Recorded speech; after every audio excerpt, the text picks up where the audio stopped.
कुछ अनुभाग पूर्व हमने आप सबों को एक विषय बताया था कि सर्प की हत्या से संतान के ऊपर बहुत नकारात्मक प्रभाव पड़ता है और संतान के होने में या तो समस्या होती है या तो संतान होकर मर जाती है या फिर संतान के जीवन में बहुत अधिक समस्याएं आती हैं।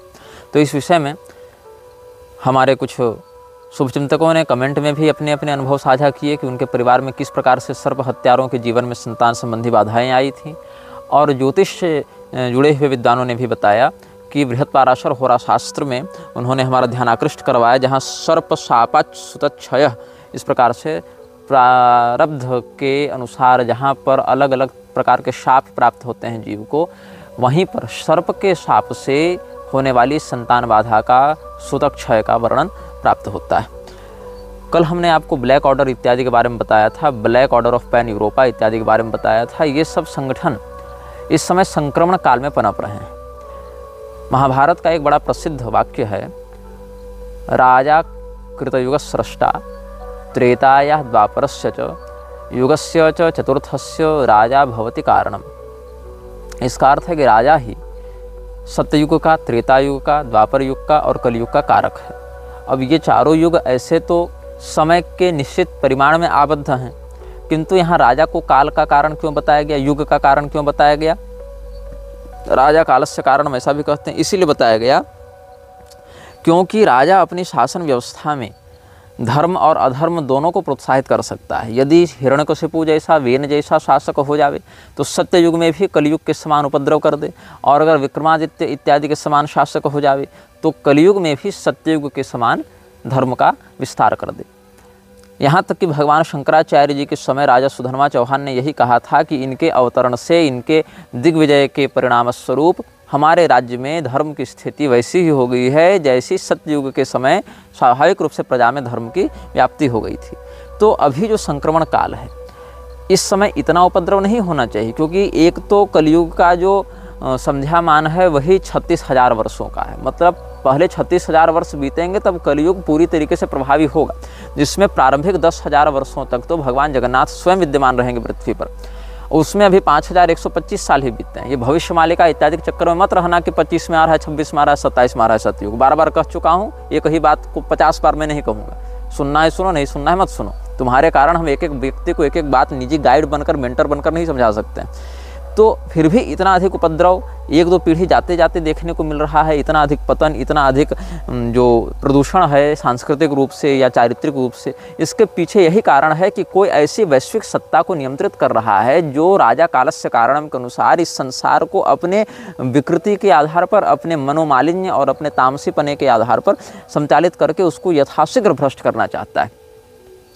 और ब्लैक ऑर्डर, पैन यूरोपा इत्यादि अलग अलग छोटी छोटी संस्थाएं, फ्रीमेसन्स हैं, स्कल एंड बोन्स है, इल्यूमिनाती है, या जो अलग अलग डिविजन्स काम कर रहे हैं जिनके विषय में हमने बताए, ऑर्डर ऑफ 9 एंजल्स है, कॉम्बैट 18 है, इस प्रकार के अलग अलग छोटे बड़े गुप्त या प्रकट संस्थाएं इस प्रकार की गतिविधियों में लगी हुई हैं। इसमें कई बार फूट भी पड़ जाती है। जैसे ब्लैक ऑर्डर की एक जो न्यूजीलैंड की शाखा थी, उसमें बहुत से समलैंगिक लोग घुसे थे, जो समलैंगिक लोग आपस में ही अनुशासनहीनता को बढ़ा रहे थे। और ये जो संगठन काम करते हैं, ये मेल और फीमेल दोनों को अपने यहाँ लेते हैं, लेकिन बेमेल को नहीं लेते हैं। अभी 3 प्रकार के जेंडर चल रहे हैं, मेल जेंडर है, फीमेल जेंडर है और बेमेल जेंडर है।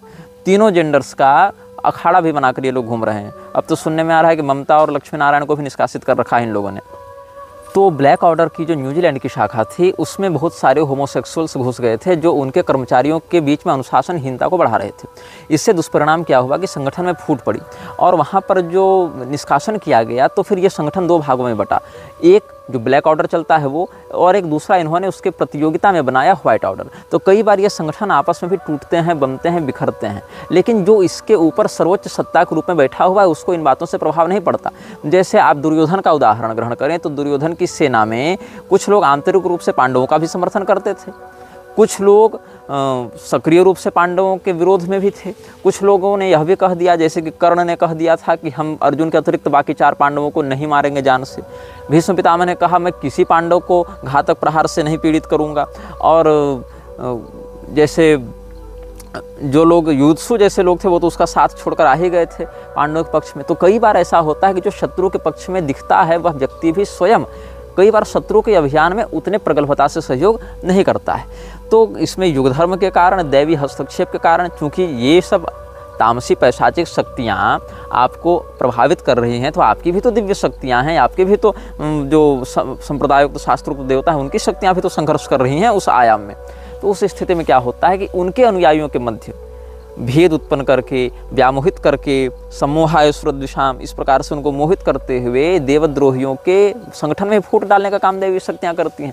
अगर हमारे आश्रमों में, हमारे धर्म क्षेत्रों में, तीर्थों में अगर पैशाचिक शक्तियों वाले मृक्षराज के समर्थक घुसपैठ करते हैं तो उनके यहाँ भी तो हमारे तत्व घुसपैठ करते हैं, उनके यहाँ भी तो फूट डालते हैं, उनके यहाँ भी तो अभियान को खंडित करने का कार्य करते हैं। लेकिन चूँकि युग धर्म का बल उन लोगों को प्राप्त है, इसीलिए कई मामलों में वो हावी दिखते हैं। कई मामलों में हम सभी लोगों के हृदय में अपनी विकृति को स्थापित करके, विकृत करके लोगों की मानसिकता को देव विरुद्ध कर देते हैं, शास्त्र विरुद्ध कर देते हैं। अभी धीरेन्द्र कह रहा था कि कुंभ में जो लोग मरे उनको मोक्ष मिलेगा। ठीक है भाई, तो फिर वापस भेज ही क्यों रहे हो बाकियों को? सबको मोक्ष दिलवा दो, तुम स्वयं भी मोक्ष को प्राप्त कर जाओ। फिर कहता है कि जो कुंभ में नहीं नहाएगा वो देशद्रोही होगा। देशभक्ति की कहाँ ये परिभाषा लिखी हुई कि हम कुंभ में नहाएं तभी हम देशभक्त कहलाएंगे? और देशभक्ति का क्या संबंध है इस बात से? और ये तो नरेंद्र मोदी भी नहीं आ रहा है कुंभ में नहाने, जो कि स्वयं को देश का प्रधानमंत्री बताता है, तो उसको क्यों देशद्रोही नहीं कह रहे हो तुम? तो अलग अलग जो पॉलिटिकल जो ये सब हैं, डिप्लोमेट्स बने घूमते हैं धार्मिक गुरु का चेला ओढ़कर, तो ये लोग स्वयं मोक्ष को क्यों प्राप्त नहीं कर पा रहे हैं? और अगर सब पहले से पता था तो खुल के बताना चाहिए था। अपने तो वीआईपी सुविधा लेकर बैठे हुए हैं और लोगों को कह रहे हैं कि तुम क्यों सुविधा का इंतजार कर रहे हो, 15 मिनट इंतजार कर लेते हैं। भारत की जनता भी वैसी ही है। भारत की जनता अनुशासनहीनता भी करती है और कई बार तो भीड़ में भगदड़ होती है। मैं तो 1-2 बार भगदड़ में फंसा भी हूँ। बहुत सारे मामलों में कोई 1-2 व्यक्ति अव्यवस्थित होगा या बीमार पड़ेगा या हुड़दंगई करेगा और उसी का अनुसरण करते करते इतने लोग प्रभावित हो जाते हैं जिसको नियंत्रित करना किसी पुलिस प्रशासन के वश का विषय नहीं है। पुलिस प्रशासन कोई वज्र का कवच पहनकर नहीं बैठे हुए हैं कि वो एकदम शक्तिमान और सुपरमैन जैसे हाथ हिला दें तो सब एक जगह नियंत्रित हो जाएंगे। ऐसा नहीं होता है। वो भी हमारे आपके जैसे हड्डी चमड़ी वाले, सीमित क्षमता और मानसिकता वाले मनुष्य हैं। और सबसे बड़ी समस्या ये होती है कि अपने से स्वतंत्र निर्णय लेकर अगर वहाँ वो कोई काम करेंगे तो उनके अधिकारी उनको फिर सस्पेंड करेंगे कि तुमको ऑर्डर मिला था क्या ऐसा करने का। इसीलिए कई बार इच्छा होने के बाद भी वो तात्कालिक निर्णय नहीं ले पाते, क्योंकि कई बार भारत तो वो देश रहा है जहाँ पर आतंकवादियों को गोली मारने पर भी सैनिकों का कोर्ट मार्शल कर दिया जाता है और इस बात को ग्लोरीफाई करते हुए नेता भाषण देते हैं। तो वैसी स्थिति में कैसे प्रशासन वाला भी कोई व्यक्ति वहाँ अगर चाहे नियंत्रित करना तो सोचेगा हम यहाँ कुछ करेंगे तो हम अपने अधिकारियों के द्वारा दंडित किए जाएंगे या सस्पेंड किए जाएंगे। तो हर व्यवस्था यहाँ पर एक दूसरे को कंट्रोल करके अपना प्रभुत्व दिखाने में लगी हुई है। ऊपर से जितने हाथ में फ़ोन कैमरा रीलबाजी आ गई है, वो सारे लोग जिस काम को 10 मिनट में करना चाहिए फ़ोन कैमरा रीलबाजी के चक्कर में वही काम आधे घंटे में हो रहा है। दिखाना है कि हम भी आए, एक इतिहास रच देना है सबको अपने जीवन में। तो इसीलिए मैं इन विषयों पर कुछ नहीं बोलता हूँ। कुछ जनता की अनुशासनहीनता होती है, कुछ शासन प्रशासन का प्रमाद होता है, कुछ प्रारब्ध का भी भोगना होता है और कुछ इसमें सबसे बड़ी बात होती है असामाजिक तत्वों की हुड़दंगई। फिर इसमें एक स्थान आता है पाखंडियों का वीआईपी बनकर पहुँचना।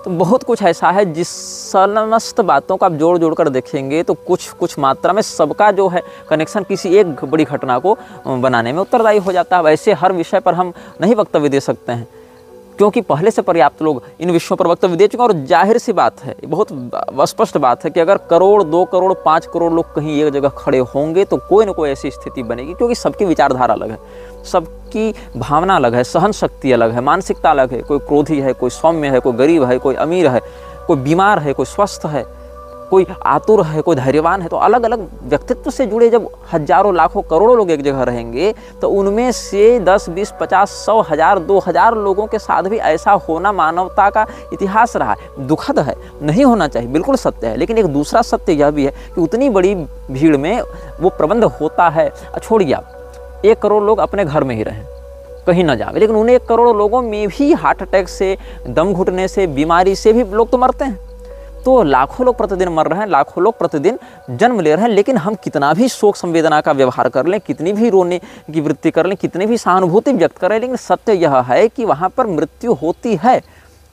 और आप किसी भी धर्म के कार्यक्रम में चले जाएं, धार्मिक कार्यक्रम में चले जाएं, किसी भी धर्म मतलब किसी भी धर्म में नहीं, धर्म के किसी भी कार्यक्रम में चले जाएं, या पारिवारिक किसी कार्यक्रम में चले जाएं, या किसी सोशल गैदरिंग में चले जाएं, जहाँ पर इतने व्यापक मात्रा में भीड़ रहेगी, जो हर भीड़ आतुर है, खड़ा होकर देखना नहीं है किसी को ना, हर व्यक्ति को उस जगह पर जाना है, डुबकी लगाना है, वहाँ से निकलना है। तो ऐसे जहाँ पर मोबिलाइजेशन होगा करोड़ों लोगों का, वहाँ पर ऐसी स्थिति बनती है। ये एक वास्तविकता है, नहीं बननी चाहिए, लोगों को रोकना चाहिए, स्वयं से भी और प्रबंधकों के माध्यम से भी, लेकिन कई बार नहीं रोक पाती स्थिति, ये वास्तविकता है। हाँ, इसमें ये अवश्य है कि जिम्मेदार लोगों को जिम्मेदारी लेनी चाहिए, और जो लोग पीड़ित हैं, घायल हैं, कि अपने सामर्थ्य की सर्वोच्च सीमा तक सत्यनिष्ठा के साथ सेवा और सुरक्षा करनी चाहिए। ये बात बिल्कुल सत्य है। हम नहीं नियंत्रित कर सकते, लेकिन हम जो कर सकते हैं वो हम करेंगे तत्परता से। वहाँ पर बातों को छिपाना, झूठ बोलना, समाज को गुमराह करना, सरकार स्वयं कहती है कि अफवाह मत उड़ाओ, लेकिन अफवाह उड़ाने में सबसे अधिक सरकार ही होती है। सत्य को छिपाना भी एक प्रकार की अफवाह उड़ाना ही है। अगर कोई कहीं मर रहा है और वहाँ ये कहना कि कोई नहीं मरा है, ये भी अफवाह उड़ाना है, और कोई नहीं मरा है वहाँ ये कहना कि मर गया है, ये भी अफवाह उड़ाना है। सत्य के विरुद्ध कोई भी कथन अफवाह उड़ाना ही होता है। इसीलिए हम अलग से इन विषयों पर कोई ठोस वक्तव्य देने के पक्षधर नहीं हैं, क्योंकि भारत की न्यायपालिका तो वो न्यायपालिका हो गई है जो एक्स्ट्रा मैरिटल अफेयर से भी पैदा हुए बच्चे का DNA टेस्ट करने का निषेध करने लगी है।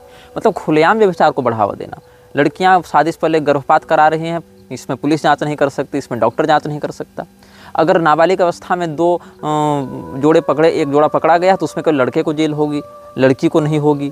पॉस्को इत्यादि केवल लड़के पर लगेंगे। उसके बाद जो बच्चा भी अगर हो गया तो पति भरण पोषण करेगा। जो उसका जनक है, जो व्यभिचार से उस बच्चे को पैदा किया है, उसकी सिद्धि तो तब होगी ना जब DNA टेस्ट होगा। तो ऐसी स्थिति में ये जो व्यवस्था है स्वयं ही लोगों को वेश्यावृत्ति की ओर ढकेल रही है, और कहीं न कहीं बाल वेश्याओं का भी निर्माण कर रही है। जो टीन प्रोस्टिट्यूशन है, चाइल्ड प्रोस्टिट्यूशन, उसको भी कथित रूप से, मतलब ऐसे मुंह पर तो नहीं कहती है, लेकिन सारा काम वही कर रही है कि वो व्यक्ति उस प्रवृत्ति में फंसे, उस प्रकार की मानसिकता में फंसे। ऐसी सारी सामग्री परोसी जा रही है। बाकी जितने मेल फीमेल बेमेल अखाड़े हैं वो तो अपना काम कर ही रहे हैं। तो कल जैसे हम आपको बता रहे थे पिछले अनुभाग में डैनियल हुसैन के बारे में, जिसने मैथ्यू लॉरेंस की पुस्तक पढ़कर, ये कोटिंग जिसका स्यूडोनेम था, उसकी पुस्तक पढ़कर और उसके द्वारा उत्प्रेरित किए जाकर 2 हत्याएं कर दी थी।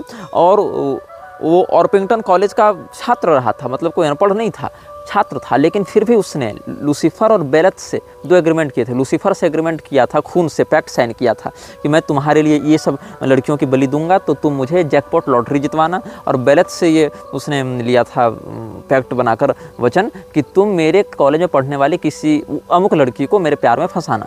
तो वशीकरण करने के लिए और पैसे और दौलत औरत के चक्कर में इसने 2 हत्याएँ कर दी और डेमोनिक रिचुअल्स को ग्लोरीफाई किया, उसको जनरलाइज करके इसने किया।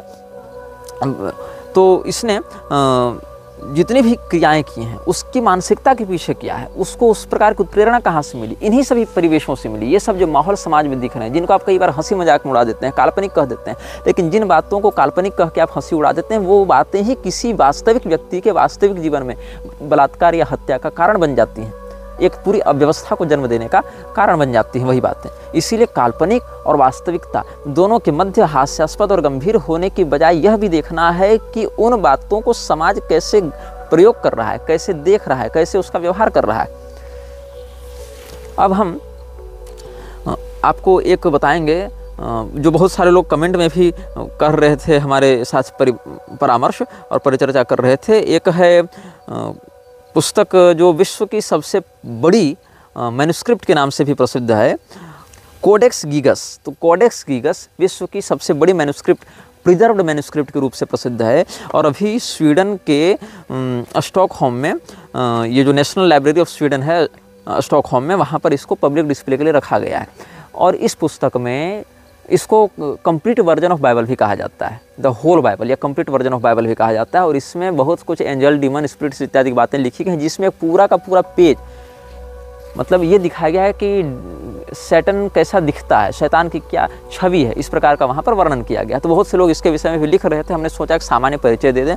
ऐसे इस विषय पर हम अधिक नहीं वार्ता करेंगे, आज हम इस विषय को लगभग संपूर्णता की ओर ले जाएंगे। बहुत कुछ ऐसी शक्तियाँ हैं जिसके विषय में ये लोग उपासना करते हैं। जैसे एक एगैरिस है जो 31 पिशाच वाहिनियों का नायक है, और ये लोगों के व्यक्तित्व का ही विनाश करता है। जैसे कोई बहुत प्रसिद्ध व्यक्ति, उसको अचानक से पागल बना देना, अचानक से उसको मैनिया के अटैक्स लाना, अचानक से उसको इस प्रकार के उन्माद से युक्त कर देना कि वो व्यक्ति अपने होशो हवास में न रहे, कैमरे के सामने ऐसी अजीबोगरीब हरकत करने लगे कि उसकी बनी बनाई छवि समाप्त हो जाए। फिर बैलन नाम का एक पिशाच इनके द्वारा पूजित होता है, जो 40 पिशाच वाहिनियों का नायक होता है। वो अपने शत्रुओं को भ्रमित करके उनके संगठन में फूट डालकर उनकी इन्फॉर्मेशन अपने साधक तक पहुंचाता है। फिर बून है, बैरिथ है, एम है, इस प्रकार से अलग अलग हैं, सेलियस है, एस्ट्रोथ है, फोकलोर है, वुआल है, वेपर है, एलोसर है, क्रॉसेल है, मुरमुर है, ग्रेमोरी, वैपुला, फ्लैरस, ये सब अलग अलग प्रकार के पिशाचों की लोग आराधना करते हैं। और इन सभी का वर्णन आपको सूडोमोनार्किया डेमेनम में मिल जाएगा, कुछ का वर्णन आपको आर्स गोटिया में मिल जाएगा, कुछ का आपको कोडेक्स गीगस में मिल जाएगा, ऐसे करके कुछ ब्लैक रेवन में मिल जाएगा, ऐसे करके अलग अलग पुस्तकों में। जो लेसर की सोलोमन है उसकी भी बहुत कुछ टीकाएँ अभी ये लोग प्रसारित कर रहे हैं, उन सभी में इन सभी प्रेतों पिशाचों का वर्णन मिल जाएगा। और द ग्रेमोरी ऑफ ओकल्टिस्ट, ये सब में भी इनकी पैशाचिक विधियाँ, मंत्र, इंस, ये सब वर्णित होते हैं। तो हम आपको अधिक तो नहीं बताएंगे इनके विषय में, क्योंकि वो विषय अधिक प्रकाश नहीं है। जितने 4-5-10 प्रधान का हमको वर्णन करना था उनका हमने कर दिया। एक इसमें ये लोग अपने शत्रुओं को मारने के लिए एक बड़े प्रसिद्ध पिशाच का आवाहन करते हैं, जिसका नाम है वलाक। और इस वलाक को बहुत क्रूर माना गया है। ऐसे दिखने में सौम्य होता है, बच्चे के समान दिखता है, डबल हेडेड ड्रैगन पर बैठता है, सर्पेंट पर बैठता है। लेकिन वलाक को बुलाने वाला जो है, इसका जो आराधन विधान है, आवाहन विधान है, वो सूडोमोनार्किया डेमेनम में भी मिलता है। तो वहाँ पर जो इसको बुलाने की विधि दी गई, वहाँ स्पष्ट कहते हैं कि जो इसको बुलाता है वो पहले 3 से 4 दिन का उपवास रखता है। 3 से 4 दिन उपवास रखेगा, इनपुट कुछ नहीं, आउटपुट पूरा, इसका पूरा पेट साफ होना चाहिए, चाहे जमाल गोटा खा के करे। 4 दिन भोजन ग्रहण नहीं करेगा, 4 दिन ये केवल मलमूत्र का परित्याग करके अपने शरीर को अधिक से अधिक शुद्ध बनाने का प्रयास करेगा।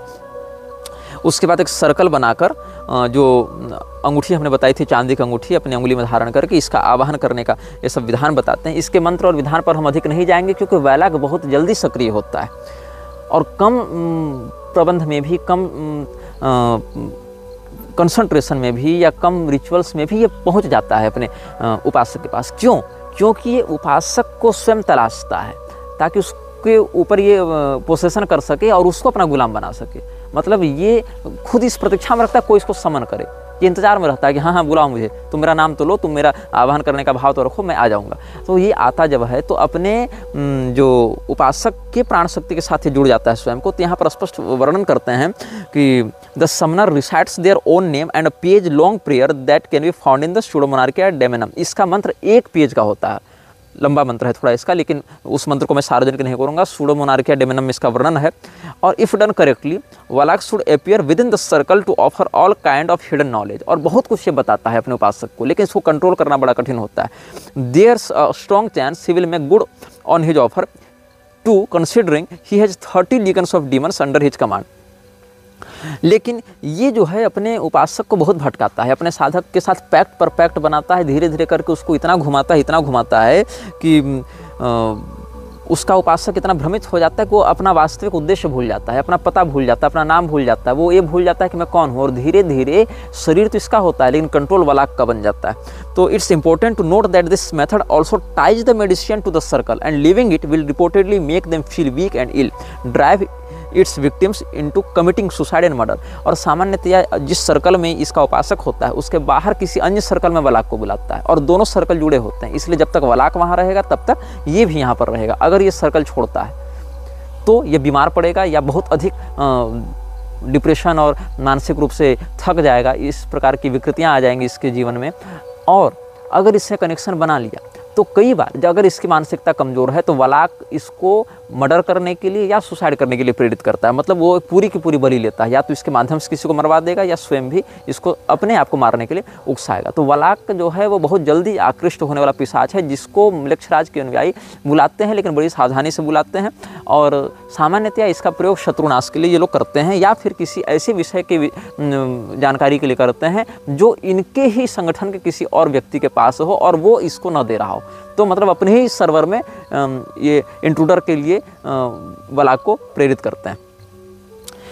अब इसके बाद एक पिशाच का हम वर्णन आपके समक्ष करेंगे। ये अंतिम पिशाच होगा इस श्रृंखला में। ऐसे तो लगभग हमारे पास 100 से अधिक पिशाचों की पद्धतियाँ और ये सब कुछ वर्णित हैं, प्राप्त हैं, और हमने उनका अध्ययन भी किया है, लेकिन वो सबों के विषय में जानना आपके लिए आवश्यक नहीं है। हमने बस वर्तमान में 19-20 अनुभागों तक आपको बस ये सब इसलिए बता दिया ताकि आप विषय समझें कि मैं किन किन तत्वों के विषय में बात करने जा रहा हूँ। इसके बाद हम आपको बहुत कुछ बताएंगे ऐसे लोगों के बारे में जो अभी जीवित हैं, जो सत्ता को नियंत्रित कर रहे हैं, जो इनसे पहले नियंत्रित कर रहे थे, जिनको आप आदर्श के रूप में देखते हैं, जिन संस्थाओं को बड़ा ह्यूमैनिटेरियन या फिलैंथ्रोपिस्ट के रूप में देखा जाता है, उनके विषय में भी हम चर्चा करेंगे। तो एक पिशाच का नाम है वाइन, और ये पिशाच जो है ये आपके रहस्यों को सुरक्षित रखता है। मतलब ये एक कवर बनाता है, प्रोटेक्टिव लेयर बनाता है, ताकि दूसरा व्यक्ति आपके अंतर्मन में ताक झांक न कर सके या आपके रहस्यों को न जान सके, अथवा जो दूसरे व्यक्ति के रहस्य हैं वो आप तक पहुंचाकर आपकी योजना को और सुदृढ़ बनाने का यह कार्य करता है। तो दूसरे जो साधक हैं, उपासक हैं, वो दुर्भावना के कारण आपको क्षति न पहुंचा सकें, आपके रहस्य न जान सकें, आपकी योजनाएं न जान सकें,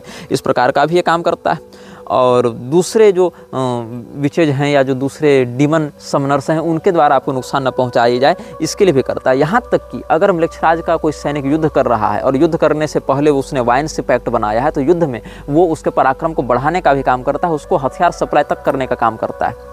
तो इसीलिए बहुत से युद्ध जो म्लेच्छराज के अनुयायियों ने लड़े हैं उसमें कम सेना और कम हथियार होने के बाद भी ऐसी पैशाचिक शक्तियों के सहयोग से वो लोग विजयी होते रहे हैं।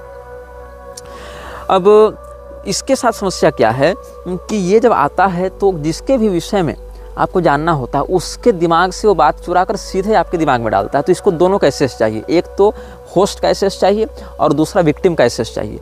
अब विक्टिम के दिमाग में घुस गया क्योंकि आपने उसको प्रेरित किया, लेकिन उसके डाटा को ट्रांसफ़र करना है होस्ट के दिमाग में। मतलब ये बोल कर आपको समझाएगा नहीं, ये direct data to data transfer करेगा, केबल बन जाएगा ये।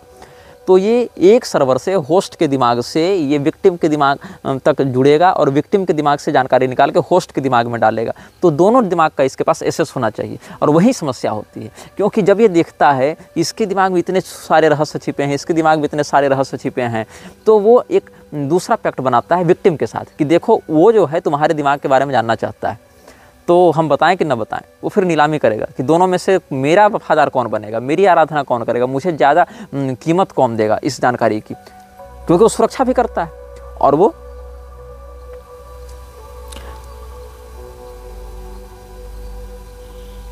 जानकारी भी देता है। तो मेरी जानकारी की वो सुरक्षा करेगा, सामने वाले की जानकारी देगा, तो मेरी जानकारी भी तो उस तक पहुंचा सकता है। तो ये नीलामी करता है, क्योंकि इसको ऑफरिंग्स में दी जाती है चांदी के सिक्के, कई बार सोने के सिक्के भी दिए जाते हैं ऑफरिंग्स में। तो ये चांदी और सोने के सिक्के से अपने शक्ति को नीलाम करता है कि ठीक है मैं तुम्हारी जानकारी सुरक्षित रखूंगा, उसको नहीं बताऊंगा, या देखो वो तुम्हारी जानकारी मुझसे लेना चाहता है, बताओ तुम ज़्यादा कीमत दोगे क्या मुझे। तो उसको चांदी या सोने के सिक्कों का बड़ा मोह होता है। और वो समस्या क्या है, वो चांदी के सिक्के या सोने के सिक्के खुद जनरेट नहीं कर सकता है, वो पैदा नहीं कर सकता है। उसको बाकायदा ऑफरिंग की रिचुअल की विधि से उसको दी जाती है, नहीं तो वो तो कहीं खजाने से निकाल ले, कहीं दुकान से चुरा ले, नहीं, वो जब तक उसके नाम से संकल्प करके रिचुअल करके सेक्रीफाइस करके ब्लड बाथ के साथ उसको न दिया जाए वो उसको नहीं पकड़ पाता। और ये गॉब्लिन्स के समान सोने चांदी का बड़ा शौकीन होता है, तो ये नीलामी करता है अपने ज्ञान की। तो 11 जून से 20 जून के मध्य इसको बुलाया जाता है, और अगर संभव ना हो तो 21 जून तक भी लोग इसको बुलाने का प्रयास करते हैं, क्योंकि लॉन्गेस्ट डे ऑफ अर्थ हो जाता है उस दिन। और 2 नवंबर से 6 नवंबर के बीच में भी इसको बुलाने की विधि होती है। नॉर्थ की ओर मुँह करके, उत्तर दिशा की ओर मुँह करके बुलाया जाता है। और सामान्यतया इसको ये लोग मध्याह्न में बुलाते हैं, पीले रंग के मोमबत्ती को बुलाकर इसको बुलाते हैं आइस्टानाज वाइन खालॉरेस, आइस्टानाज वाइन खालॉरेस, आइस्टानाज वाइन खालॉरेस, इस प्रकार से इसका इन पढ़ते हुए इसको बुलाते हैं। और he can influence both mind and matter to break you, he is said to bring true answers about questions और secrets witches and even past present and future, but as a payment he can drain you of your vital energy, living you weak and confuse for a long time. अब अगर आप सोने और चांदी के सिक्के देने में असमर्थ हैं, तब ये दूसरा सौदा करता है। ये कहता है मैं तुम्हारी उम्र से कुछ हिस्से चुराऊंगा, तुम्हारी कुछ उम्र लूंगा, तुम्हारी कुछ प्राण शक्ति लूंगा। और अगर आप ये नहीं देना चाहते हैं तो ये तीसरा पैक्ट बनाता है, मैं तुम्हारी स्मृति चुराऊंगा। मतलब या तो तुम मुझे सोने चांदी के सिक्के दो, या तो तुम अपनी उम्र के कुछ हिस्से मुझे दो, या फिर तुम अपनी कुछ यादाश्त मुझे दो, वो जो तुम्हारे पास नहीं रहेंगे, मेरे सेफ हाउस में आर्काइव्ड में सुरक्षित रहेंगे, जिसको हम बाद में कहीं बेच सकें। मतलब जैसे सरकार क्या करती है, या तो आपको गोल्ड देगी, सरकार अगर गोल्ड नहीं देगी तो आपको नोट देगी, करेंसी में सिग्नेचर करके सीरियल नंबर जारी करेगी। हर नोट में सीरियल नंबर क्यों होता है, वो एक प्रकार का कोड है ना, रसीद संख्या है वो ना, सरकार के द्वारा गारंटी नंबर है वो, और या फिर वो जो है कोलेटरल बॉन्ड्स देगी आपको।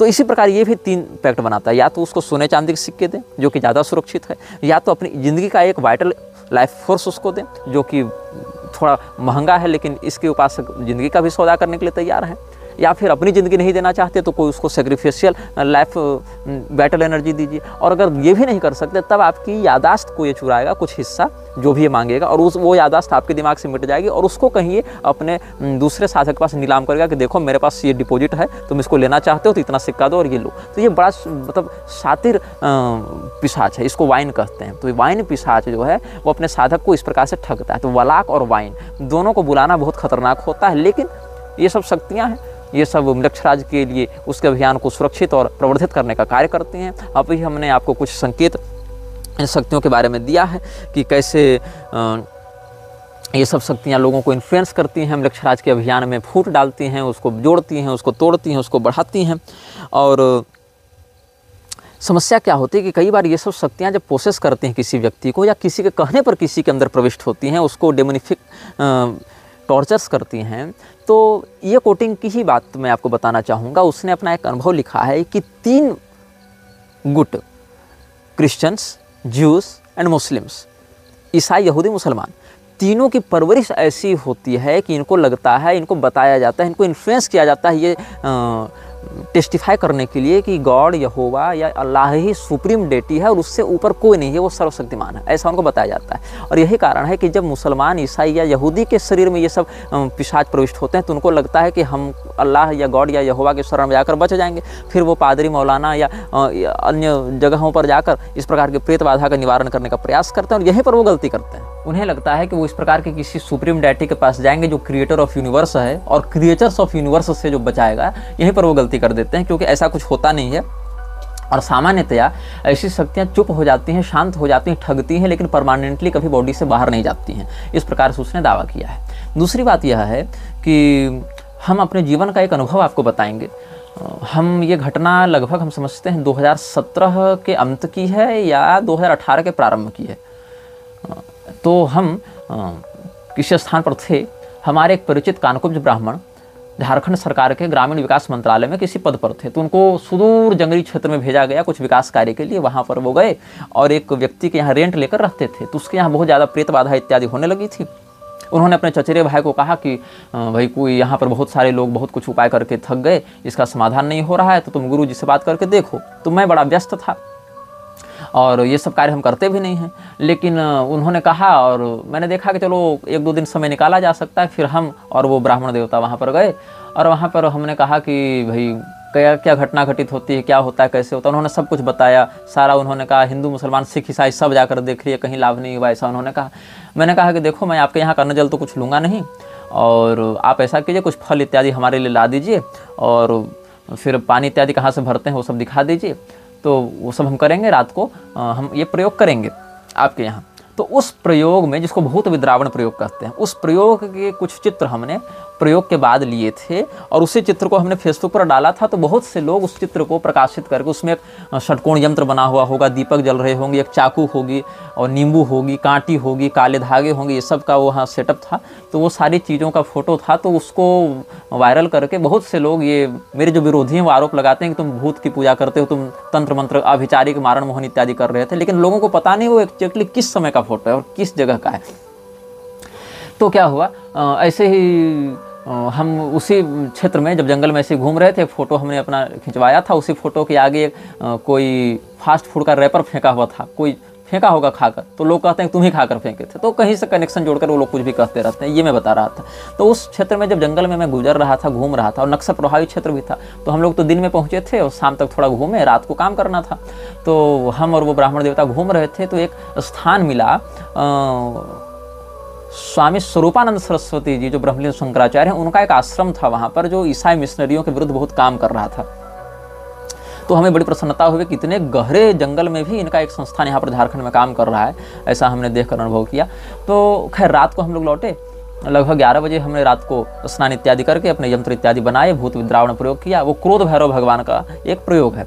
तो हमने पहले दिन निमंत्रण दिया निमंत्रण दिया ये जानने के लिए कि कौन सी शक्ति यहाँ पर है और क्यों है और उसका समाधान क्या है। तो हमने अपना जो मंत्र इत्यादि था, कवच इत्यादि था, सब किया और फिर हमने एक दीपक जलाया और उस दीपक को जो भी मंत्र होते हैं उससे अभिमंत्रित करके जो ब्राह्मण हमारे साथ आए थे उनको कहा और कहा कि सबसे नज़दीकी जो पीपल पेड़ है उसके नीचे रख कर आ जाइए। अब वो बोले गुरु जी 12 बजे रात को यहाँ अनजान गाँव में और जंगल में आप हमको कह रहे हैं पीपल का पेड़ जाकर रख दो, अब मुझसे तो होगा नहीं। मैंने कहा देखो मैं तो आसन छोड़ के उठ नहीं सकता और पीड़ित परिवार का कोई व्यक्ति जा नहीं सकता, बच्चे आप ही जाइए। बोले डर लगता है। हमने कहा हनुमान चालीसा याद है? बोले पूरी याद है, बचपन से पढ़ते हैं। बोले बस वही पढ़ते पढ़ते जाइए और पढ़ते पढ़ते आइए और बजरंगबली की जितनी तीव्रता से आप मतलब चिंतन मनन कर सकते हैं, उनका जितना बढ़िया ध्यान कर सकते हैं करके जाइए, होगा कुछ नहीं, निमंत्रण है।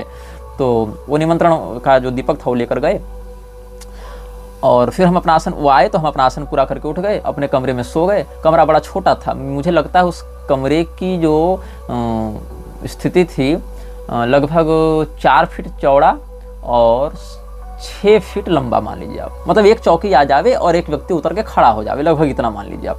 छोटी चौकी और एक व्यक्ति उतर कर, मतलब जितना बड़ा एक किचन होता है या लोग आजकल पूजा रूम बनाते हैं 4x6 का, उतना बड़ा वो कक्ष था, ऐसा हमको लगा।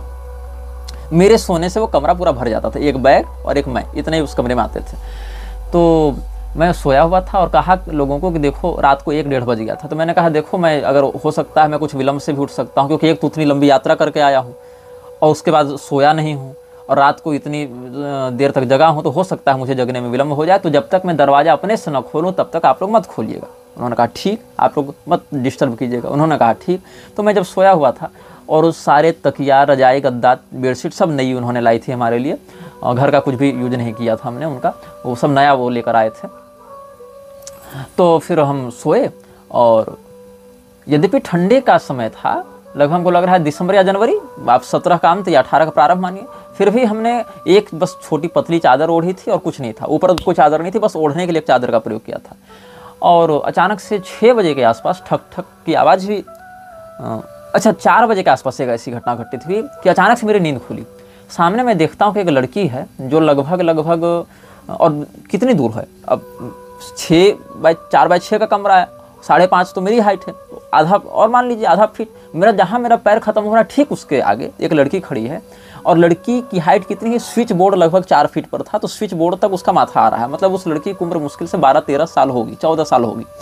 उसके ठीक सामने एक छोटा बच्चा भी है और वो दोनों किसी दिशा विशेष की ओर देख रहे हैं।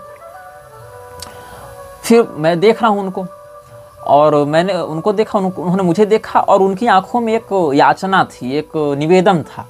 मतलब उनकी आंखों में कोई क्रूरता नहीं, कोई भय नहीं, एक कष्ट की भावना, एक कष्ट से निकलने की भावना थी उनके चेहरे पर। मैंने उनको देखा, फिर वो धुएं के समान, लगभग ये दृश्य मुझे 15 सेकंड तक दिखा, फिर वो धुएं के समान गायब हुए। फिर मैं अपनी चादर तान के सो गया। अच्छा इसके 2 घंटे के बाद 6 बजे दस्तक हुई दरवाजे पर, हम उठे, दरवाज़ा खोले तो लोगों ने कहा गुरुजी आप नहीं उठे। तो हमको लगा कि भाई गुरुजी को क्या हो गया, तो आपको उठा दिया हमने, गलती किया क्या? मैंने कहा देखिए गलती नहीं की, अच्छी बात है उठा दिया, सुबह हो ही गई थी ऐसे भी। लेकिन जब मैं पीछे मुड़ा तो जो ब्राह्मण मेरे साथ गए थे बोले आपकी पीठ में क्या हुआ है? तो मैंने कहा पीठ में क्या हुआ है? तो ऐनक दिखाए वो ऐसे करके, तो ठीक से गर्दन झुकाते नहीं बना, मोड़ते नहीं बना। तो उन्होंने मोबाइल से फ़ोटो खींच कर दिखाया, वो फ़ोटो अभी भी मेरे फ़ोन में होगा। फ़ोटो खींचकर उन्होंने दिखाया, ऐसा लगता था जैसे किसी ने नाखून से पूरी पीठ पर ऐसे निशान किया हुआ है। वो फ़ोटो होगा मेरे फ़ोन में, खोजने पर मिल जाएगा। लेकिन वो 2018 की फ़ोटो है, तो सैमसंग J2 से खींचा गया फ़ोटो था। उसमें मेरे पास वो फ़ोन था सैमसंग J2 और आसूस का जेन फ़ोन आता था, वो था मेरे पास, तो उसी से फ़ोटो खींचा गया था। तो वो जो मेरे पीठ पर ऐसे खरोंचने के निशान थे, उससे मुझे खुजली या दर्द ये सब कुछ नहीं हुआ, बस निशान थे। और एक अजीब सी दुर्गंध थी उस कमरे में। और जब हम, कमरा तो छोटा था, बस वो ब्राह्मण घुसे और बाहर यजमान के परिवार थे। जब जैसे बेड पर देखते हैं तो देखते हैं इतना बड़ा, लगभग एक आंवले के छोटे फल के बराबर, मतलब देहाती आंवला, जो छोटा जंगली आंवला होता है, हाइब्रिड वाला बड़ा नहीं, मतलब आप समझ लें कि एक छोटे बेर के फल के बराबर, जो देहाती बेर होता है, उतना बड़ा एक मांस का टुकड़ा उस बेड पर रखा हुआ है। और उसका कुछ भाग मेरी पीठ से चिपका था। मतलब मैं जब सोया था तो मांस का टुकड़ा मेरी पीठ में चिपका था, मान लीजिए ऐसा था। मैंने कहा ये क्या है, तो उसको उठा कर देखा, मुझे समझ में नहीं आया क्या है। और ऐसे कच्चा मांस इत्यादि पहचान भी नहीं पाते हैं जो लोग रोज नहीं देख रहे हैं। हमको लगा क्या मल है, क्या है, कोई रबड़ है, कि लेकिन दुर्गंध आ रही है। तो उन्होंने कहा ये तो किसी का मांस लग रहा है और देख कर लग रहा है किसी पक्षी का मांस है। मैंने कहा ये बेड बिल्कुल साफ था, मैंने खुद सारी चादर लगाई है, इन्होंने तो नया खरीद के रख दिया था, मैंने सारा कुछ किया, दरवाजा लगाया, बंद किया, ये बंद कमरे में चिड़िया का मांस क्या कर रहा है मेरी पीठ के पीछे, और ये निशान खरोचने के कैसे हैं। तब मुझे याद आया अचानक से कि नहीं 4 बजे मुझे 15 सेकंड के लिए ऐसा दिखा था, तो मैंने ध्यान नहीं दिया। हो सकता है सपना हो सकता है कुछ जिसको हमने निमंत्रण दिया हो आया हो, तो मैंने ध्यान भी नहीं दिया। कई बार ऐसी बहुत सी चीज़ें दिखती हैं जिस पर मैं ध्यान नहीं देता हूँ, जब तक वो खुद से सामने से वो अलग से कोई कॉन्टेक्ट करके उस कॉन्टेक्ट के आधार पर कुछ बातें डिक्लेयर ना करें। फिर हम अगले दिन रात को प्रयोग करने बैठे, 3 दिनों का प्रयोग था लगभग, तो रात को फिर प्रयोग करने बैठे कि ये शक्ति क्या कहना चाहती, कहाँ से आई है, कोई अभिचारिक है, कोई पितृदोष है, कोई किसी प्रकार की कोई समस्या है। तो वो जो यंत्र था, मैंने यह निवेदन किया कि भाई आप बताइए ये शक्ति किधर से आई है। तो सारे लोग बाहर देख रहे थे। मैंने कहा था बस रिकॉर्डिंग मत करना क्रिया की। तो वो जो नींबू के ऊपर कांटी मैंने स्थापित की थी, वो कांटी घूमी ऐसे सबके सामने और घूमकर उसी दिशा की ओर गिरी जिस दिशा की ओर, जैसे एंटीना एंगल बनाता है ना, जैसे आप कांटा रहता है कंपास में, तो मान लीजिए नींबू कंपास का रोटेटर है और उसके ऊपर जो सुई है, नीडल है, वो कांटी है, वो घूमी और वो अपने आप, बस मैं मंत्र पढ़ रहा था उसको त्राटक से देखते हुए, वो घूमी और सीधे उस दिशा की ओर गिरी मुड़कर अपने आप, जो कि जिधर वो दोनों प्रेत देख रहे थे। तो फिर मैंने नेत्र बंद किए और उधर वो जो मंत्र था जिसका मैं प्रयोग कर रहा था उधर से देखा और कहा कि देखिए मुझे ऐसा दिख रहा है कि जिस दिशा की ओर ये कांटी सिग्नल दे रही है उस दिशा की ओर एक ऐसे व्यक्ति का घर है जो बाएं पैर से लंगड़ा है और लंगड़ाते हुए चल रहा है और एक लड़की का बाल पकड़कर वो खींच रहा है, ऐसा मुझे दिख रहा है।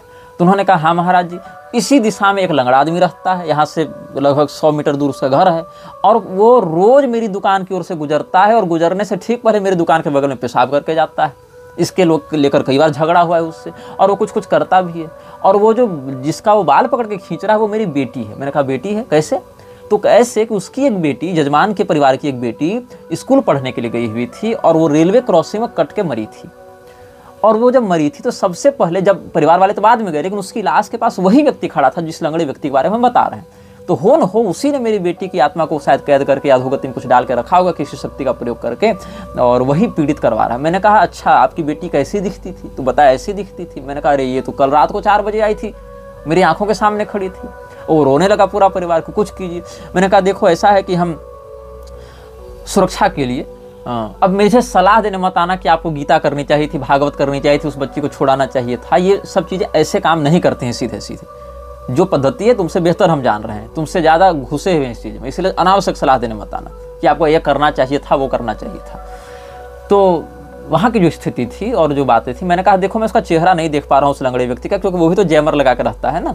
मैं जितना अभी यहाँ प्रयोग कर सकता हूँ, क्योंकि रोज़ रोज़ का मेरा काम भी नहीं है, इसलिए मैंने कोई अलग से सिद्धि करके नहीं रखी है, तो भगवत कृपा से इतना हमने बता दिया। लेकिन आज से आपको अपने घर में मांस मदिरा का व्यवहार छोड़ना पड़ेगा। यद्यपि आप शूद्र वर्ण से हैं, जाति से तेली जाति के थे वो लोग, लेकिन दुर्वासा साव नाम था उनका, नाम मैंने बता दिया, लेकिन गांव इत्यादि नहीं बताऊंगा।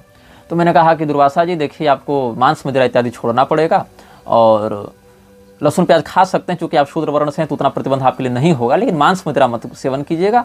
और मैं भी सुदर्शन भगवान का एक प्रयोग आपके यहाँ कर दे रहा हूँ और सात्विक प्रयोग ही हम लोग करते हैं, और जिस दिन आप मांस मदिरा का सेवन कीजिएगा उसी दिन से आपकी समस्या फिर से शुरू होगी, ये बता दे रहा हूँ। जब तक नहीं कीजिएगा तब तक कोई समस्या नहीं होगी। उन्होंने कहा ठीक है। तो मैंने भगवान सुदर्शन का, जो कूर नारायण मुनि के द्वारा प्रोक्त सुदर्शन शतक है, उसका वहाँ पाठ किया, प्रयोग किया और फिर वहाँ से चला आया। उन्होंने कहा गुरुजी क्या सेवा करें, क्या दान दक्षिणा आपकी होगी? मैंने कहा कि मैं यहाँ दक्षिणा के लिए तो आया नहीं था, तो आपको जो एक निमित्त के लिए इच्छा हो दे दीजिए। तो उन्होंने उस समय उस जंगल में देहात में भी 5100 रुपये दिए थे दक्षिणा में। मैंने कहा चलो ठीक है। फिर हम आ गए और 1 महीने तक सब ठीक रहा, कुछ भी समस्या नहीं हुई, सारे लोग प्रसन्नता से समृद्धता से रहे। 1 महीने के बाद उस घर में उसका दामाद आया। दामाद आने के बाद, दामाद आया है तो मुर्गा बनेगा, क्यों? दामाद बोला कहता कोई बात नहीं, घर में नहीं खाएंगे, बाहर खा लेंगे ना। उनका होटल भी चलता था छोटा सा, बाहर खा लेंगे, जहाँ पर कस्टमर खाता है वहाँ खा लेंगे। लेकिन परिवार का तो वो सदस्य था, खा के तो घुसेगा उसी घर में ना, सोएगा तो उसी घर में ना, जंगल में थोड़े सोएगा। कस्टमर खाकर घर में थोड़े सो रहा है, वो खाया, घर में सोया और अगले दिन से फिर समस्या प्रारंभ हो गई।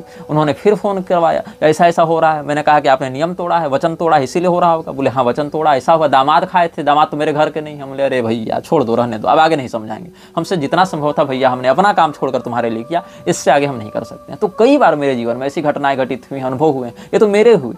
बहुत से लोग जो प्रत्यक्षतः ऐसी क्रियाओं में ही जीवन भर लगे रहते हैं, उनको और भी बहुत से अनुभव होते हैं, दैवीय और आसुरी दोनों संपदाओं से संबंधित। आगे के अनुभागों में हम और विशेष करके इन विषयों पर प्रकाश डालेंगे। यह वीडियो जल्द ही हटा दिया जा सकता है। कृपया थर्ड पार्टी ऐप्स का उपयोग करके डाउनलोड करें। आप इस वीडियो को अपने चैनल पर फिर से अपलोड भी कर सकते हैं।